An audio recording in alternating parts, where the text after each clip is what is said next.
highlight is it's completely okay to cry. And crying is not the same as not having sabr. Yaqub alayhi salam is a man of sabrun jameel, and he cries so much his eyes turn white.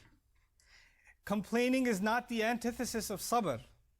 It's not if you complain you've cried out and you're sad over something and you mention it even though it happened years ago. That doesn't mean you don't have patience. Those are two separate things. Yaqub alayhi salam is a man of sabr jameel, and he's at the same time a man of Ya asafa ala Yusuf. Oh my Yusuf! What has happened to Yusuf so many years later? That doesn't mean the man doesn't have sabr.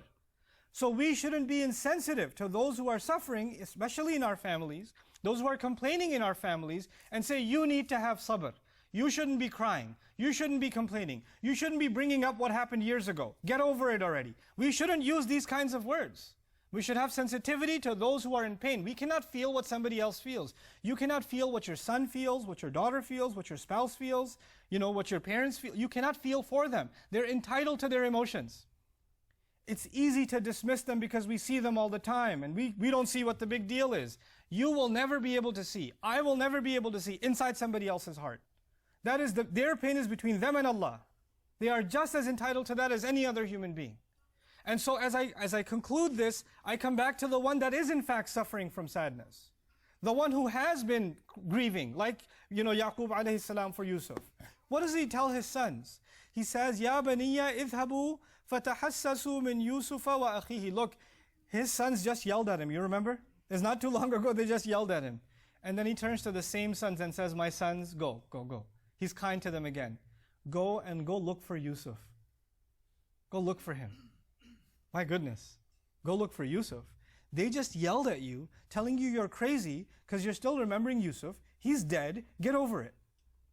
And he is so optimistic, even though he cries, his eyes have lost sight, he's crying over the name of Yusuf, he still believes in his heart that Allah Azza wa Jal I will not lose hope, Yusuf will be okay. And I'm pretty optimistic you'll still find him. Sadness is not the same as losing hope. They're not one and the same. He can cry, he can complain, but he will still hope that Yusuf alayhi salam is alive. And so he says, "Tahassasu min Yusufa wa akhihi." Go find Yusuf and his brother. In that order. Subhanallah. And then he tells them something. It's amazing that this comes out of his mouth. He says, وَلَا تَيْأَسُوا مِنْ رَوْحِ اللَّهِ إِنَّهُ لَا يَيْأَسُ مِنْ رَوْحِ اللَّهِ إِلَّا الْقَوْمُ الْكَافِرُونَ. And don't you lose hope in the relieving mercy of Allah. Don't lose hope that Allah will bring relief to you. Because people who lose hope in Allah bringing relief are none but the disbelievers. Only disbelievers and ungrateful people lose hope in Allah's mercy. Sadness and losing hope are not the same. Very easily when someone is sad, shaitan comes to them and says, there's no hope for you. Your life is over. Look at what's happened. This tragedy is the end of it. There's no light at the end of this tunnel. It's easy to drown somebody in that pessimism. But a believer, on the one hand, Allah Azza wa Jal gives him or her the license to express their emotions, to be able to feel the sadness and shed the tears. And on the other hand, Allah does not let them fall into hopelessness. On the other hand, once you shed those tears, you come back to Allah and you expect from Allah that He will see you through your problem. No matter how impossible it seems. How possible is it that a child that was thrown in the woods is going to be recovered 20 years later? That doesn't seem reasonable. You're just holding on to blind hope. You're not being logical. That's why they're yelling at their dad. But he has hope with Allah. He doesn't let that go. So we also have to have hope in Allah.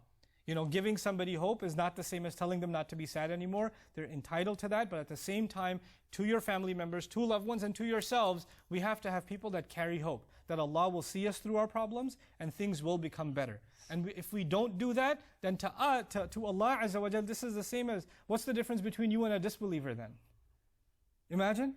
We think of Iman as having Iman as somebody who believes in Allah, prays to Allah, accepts only one God, and disbeliever who denies Allah. These ayat are about an emotional relationship with Allah. Emotionally, we are absolutely convinced that we have to put our hopes in Him and He will see our hopes through. We have to be optimistic about Allah, and those who are not optimistic about Allah are as good as disbelievers. What's the point of your faith if you're not optimistic about Allah?